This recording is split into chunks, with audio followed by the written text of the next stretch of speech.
opening is very similar. Right, you see how high and tight this is? We want it high and tight, keep that part clean. Okay, we're gonna open it like we normally do, but we wanna leave a healthy amount at the bottom. Okay, kind of a thicker bottom.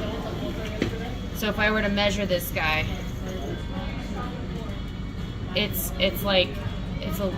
comes up over the top of a finger, okay. Right? So it's a pretty thick base. Okay, why don't you come angle overhead view? Okay, so when we go to open, normally we open straight, right? So it's a nice flat floor. This one, we're gonna actually open in a ramp curve. Bria, come look. Okay. So, let me see if I can get some water out of there so you guys can see.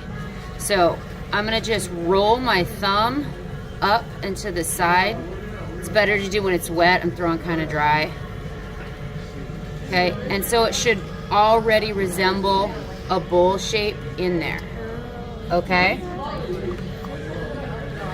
I have a little bit of thickness in my rim, but I want to keep that. Your rims need to stay thick for a majority of this. So I'm going to come down to the bottom, add pressure, and instead of pulling up into a cylinder, I'm going to pull up and out into a V shape, compress your rim. Okay.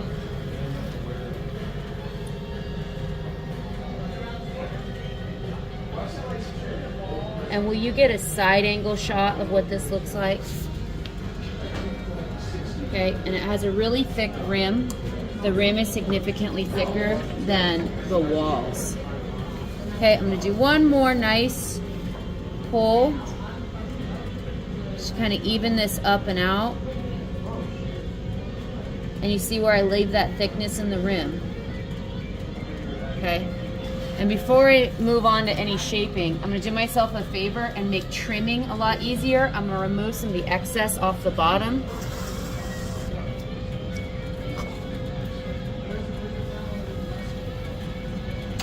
So when it's time to trim, I don't have to deal with this wide, flat flange of clay. That's gonna make life harder for me. I just wanna get the rest of that off, okay?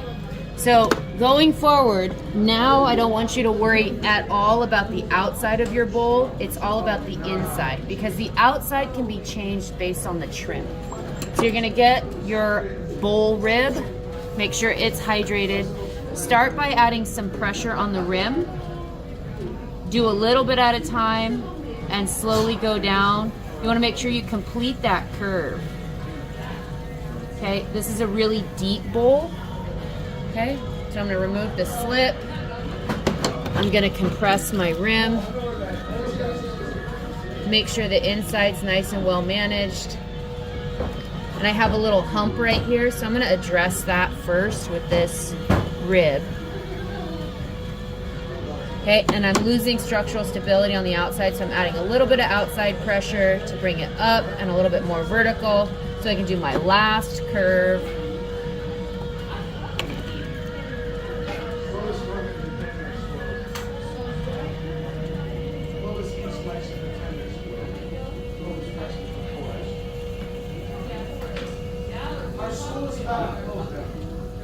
Okay, so the theory behind bowls, okay, is you should be thinking about how would it feel to have a spoon slide down across the surface. It should go nice and smooth straight towards the middle, not jumping and lumping across various issues. Okay, so check your interior curve. Make sure your rims are nice and strong and durable. This will be the last chance you get to really do anything about your rim. Okay, and then this bowl is done. It's ready to be wired and dried. If you want to go a little extra, what a lot of pro potters will do is they'll put in what's called a potter's spiral. And this is just to prove that it was handmade and not made by a machine. So you go nice and slow, add a little bit of pressure in the middle, and slowly pull that clay outward. And it creates a spiral. Then you have to go back and calm down that spiral. Thrown high and tight, you should be able to come up under and grab that big fat foot and set it on a dry board. In this case, I'm gonna set it on this bat that's nearby, and because it's so wet, it's sticky. And so I'm gonna let that set up, and then I'll flip it upside down and trim.